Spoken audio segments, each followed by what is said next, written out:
नमस्कार, मी सलील देशमुख। आज 1 जुलै स्वर्गीय वसंतराव नाईक यांचा जन्मदिवस म्हणजे कृषी दिवस महाराष्ट्रातला। आज एक फार मोठी आनंदाची बातमी आपल्या महाराष्ट्रामध्ये, आपल्या विदर्भामध्ये आणि विशेषतः नागपूर जिल्ह्यासाठी आहे।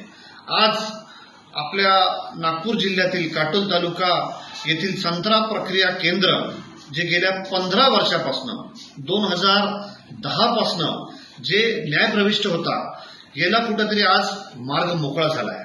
आज आनंदाची गोष्ट आहे, जस्टिस न्यायाधीश शर्मिला देशमुख मॅडम यांनी हा निकाल आज 1 जुलै रोजी मुंबईच्या उच्च न्यायालयात त्या ठिकाणी दिलाय। आणि आज आनंदाची गोष्ट, येणाऱ्या काळामध्ये आपला हा प्रक्रिया केंद्रचा मार्ग मोकळा झाला। येणाऱ्या दिवसामध्ये चांगल्या पद्धतीचा रोजगार या भागामध्ये एक संत्रा प्रक्रिया केंद्र व त्याच पद्धतीने संत्र्याच्या सोबत असणारे जे पदार्थ त्याच्यापासून बाय प्रोडक्ट्स बनू शकतात, त्याच्यासाठी एक चांगलं केंद्र त्या ठिकाणी आपल्या विदर्भामध्ये सुरू झालं। ही सगळ्यांसाठी आनंदाची गोष्ट आहे।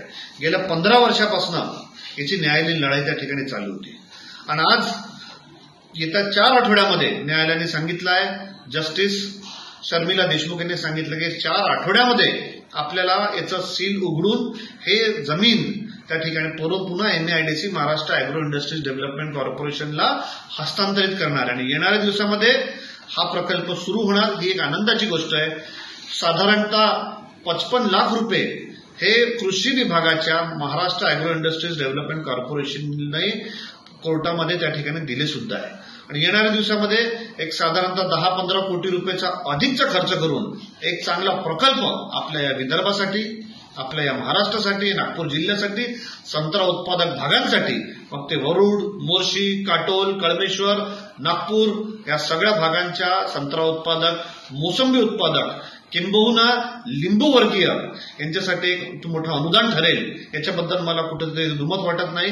गेल्या अनेक काळापासून आम्ही या विषयाचा पाठपुरावा करून राहिलो। जेव्हा सन्माननीय अनिल बाबू देशमुख आपले वडील हे सुद्धा तुरुंगात होते, यांची सुद्धा न्यायालयीन लढाई चालू होती, त्यावेळेस सुद्धा या प्रकरणाच्या बाबत मी स्वतः कोर्टामध्ये वारंवार त्या ठिकाणी जात होतो।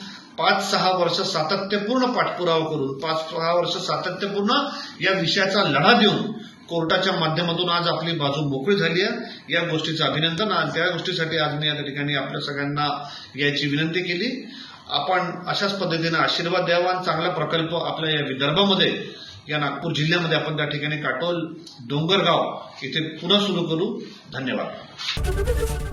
ABP माझा, उघडा डोळे बघा नीट।